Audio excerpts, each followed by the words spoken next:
ఈరోజు మరి తిరిగి తోకమట్ట ఉందన్న మరి ఈరోజు నీ పార్టీ అందరూ ఎమ్మెల్యేలు అందరూ నీ కొడుకుతో సహా ఎందరూ పంపించినవాడా?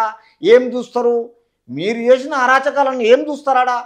మీరు సరిగ్గా సరి అయిన పాలన లేక నియంత పాలన చేసి మీరు కట్టిన కట్టడాలు పరమ చండాలంగా ఉండి సరిగ్గా అవి కంప్లైంట్ చేయకుండా ఈరోజు పిల్లర్లు మొత్తం కుంగిపోయి తర్వాత సిమెంట్ సరి అయిన వాడక క్రాకులు రావడము తర్వాత పగిలిపోవడము ఇవన్నీ ఎన్నో జరిగినాయి. కాబట్టి ఇవన్నిటికిన పోనీ సరి చేసుకుంటారు. ఏదో జరిగింది, మేము కావాలని చేయలేదు. ఈ రోజుకు అధికార పార్టీ దీన్ని బ్రహ్మాండంగా మళ్ళొకసారి దీన్ని మంచిగా చేసి ప్రజలకు అది చూపించండి. ప్రతిదీ పరిపాలన మేము కావాలని చేయలేదని ఒప్పుకోరు. మళ్ళీ మేము అధికారంలో ఉన్నట్టుగా మేమే అధికారంలో ఉన్నాం, మేము అధికారంలో ఉన్నాము, మీరు మీకు ప్రతిపక్షంలో ఉన్నట్టుగా వాళ్ళ మాటలు తీర్చి కొందరు విధవలను పనికిరాని వాళ్ళని ఏం చేస్తున్నారంటే ఈరోజు లేడీస్నైనా జెంట్స్నైనా వాళ్ళ ఫేవరబుల్గా మాట్లాడుకొని అడ్డమైన మాటలు మాట్లాడుతున్నారు. ఏం మాట్లాడతారంటే నువ్వు మొగాడివైతే నువ్వు గెలువు అన్నందుకు ఏంటంటే ఈయన రెచ్చగొట్టే మాటలు కేటీఆర్ మాట్లాడితేనే అట్లా మాట్లాడాడు. రేవంత్ దూకుడు చాలా తక్కువ చేసిండు. తెలంగాణ రాష్ట్ర ప్రజలు చూస్తున్న ఈరోజు వాళ్ళు ఎంత ప్రశాంతంగా ఉన్నారు. ఈ పరిపాలన కాంగ్రెస్ పరిపాలన వచ్చిన తర్వాత ప్రీవియస్ పరిపాలన అలాగా ఇప్పుడు అలాగా అప్పటికి టెక్నాలజీకి అప్పటి జనరేషన్కు ఈరోజు ఇప్పుడున్న నాయకుడు బ్రహ్మాండంగా ప్రజలకు అనుకూలంగా చేస్తుందని అది ఆలోచన చేయాలి. ప్రతిసారి రెచ్చగొట్టడం ఇంపార్టెంట్ కాదు.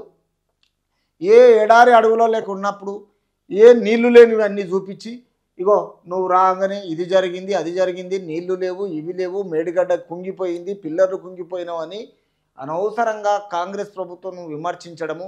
వీళ్ళ శంషాగాన్లకు బీఆర్ఎస్ శంషాగాన్లకు బుద్ధి జ్ఞానం లేదు, కడుపుకు అన్నం తినరు. మొత్తం ఎంతమంది అంటే ఆ పనికి మళ్ళీ 4-5 యూట్యూబ్ ఛానల్ ఉన్నాయి, అది ఒకటి మిర్రర్ ఛానల్ అంటది.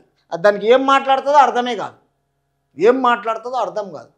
తర్వాత పావని గౌడ్ అంట అది మనిషి ఏందో నడుస్తుంది ఉప్పు సంచోలు ఉండి మొత్తం ఏం మాట్లాడుతుంది అంటే గుంపు మేస్త్రి అంట. గుంపు మేస్త్రి కాదు, ఈరోజు తెలంగాణకు ప్రతిపక్షాన్ని లేకుండా చేసే సరి అయిన మగాడు రేవంత్ రెడ్డి. ఈరోజు కొన్ని రోజులాగు పార్లమెంట్ ఎలక్షన్ అయిపోయిన తర్వాత అప్పుడు మీకు ఏం చేయాలి, ఏ విధంగా ఆన్సర్ ఇవ్వాలో ఇస్తాడు. అప్పటిదాకా కొంచెం ఓపిక పట్టండి మీరు. తర్వాత ఈ నెల 4 నుంచి దరఖాస్తుల స్వీకరణ.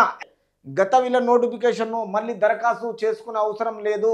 అతి తొందరలోనే 4న విడుదల చేసిన పాఠశాల విద్యా కమిషనర్ దేవసేన ఓ ప్రకటనలో ఈ విషయం మొత్తం తెలిపారు. ఎందుకంటే కాంగ్రెస్ పార్టీ రాగానే అతి తొందరలోనే అందరికీ అన్ని విధాలా మంచి చేస్తుంది. రాజధానిలోనే ఎక్కువ పోస్టులు హైదరాబాద్లో 878, రంగారెడ్డి జిల్లాలో 379 ఖాళీలు. తర్వాత స్థానాల్లో నల్గొండ, నిజామాబాద్, పెద్దపల్లికి 93 పోస్టులే. అంటే ఎక్కడైతే ఖాళీగా ఉన్నాయో ఎక్కడ స్ట్రెంత్ ఉందో ఇక్కడ హైదరాబాద్లో మినిమము స్ట్రెంత్ను బట్టే వాళ్ళు డిక్లేర్ చేస్తారు, అధికారికంగానే చేస్తారు, అనధికారికంగా చేయరు. ఇది మీరు అతి తొందరలోనే మనుషులను రెచ్చగొట్టకండి. సీఎం చాలా బ్రహ్మాండంగా పని చేస్తున్నాడు, పని చేయనియండి, రాష్ట్ర ప్రజలకు మంచి జరగాలని.